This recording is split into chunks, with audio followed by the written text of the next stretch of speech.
Guys, চলে এলাম আরও একটি মিনি ব্লগ তোমাদের সাথে শেয়ার করতে। তো এই ভিডিওটা হচ্ছে অনেক দিন আগেকার, মানে পুরানো ভিডিও। তো এটা হচ্ছে আমাদের বাড়ির একটা ফ্যান ছিল, সেটা বেসিক্যালি খারাপ হয়ে গেছিলো।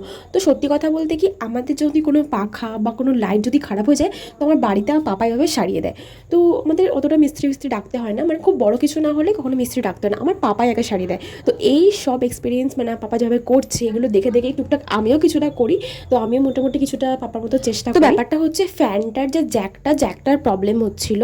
তো দেখো ফ্যানটা পুরোটা জং ধরে গেছে আর কি, এরকম ধুলো ফুলো পড়ে গেছে। অনেক দিনকারই ফ্যানটা, যেহেতু চালানো হয়নি সেই জন্য পাপা দেখছিল, যেহেতু অনেকদিন চালানো হয়নি সেজন্য একটু প্রবলেম করছিল, তাই পাপা এখানে দেখো খুলে ঠিক করছে। আর আমি কেন দাঁড়িয়েছি, আমি দাঁড়িয়েছি পাপাকে হেল্প করার জন্য। আর কি করে পাপা করছে কাজগুলো সেটা জাস্ট একটু দেখার জন্য আর কি, ফলো করার জন্য। কারণ আমার এইসব টুকটাক জিনিসের কাজগুলো আমার দেখতেও ভীষণ ভালো লাগে, আর মাঝে মাঝে করতে একটু ভালো লাগে। একটু তার ফার জুড়িয়ে দিলাম, কানেকশন হয়ে গেল, বেশ এগুলো বেশ আমার কিন্তু ভালোই লাগে।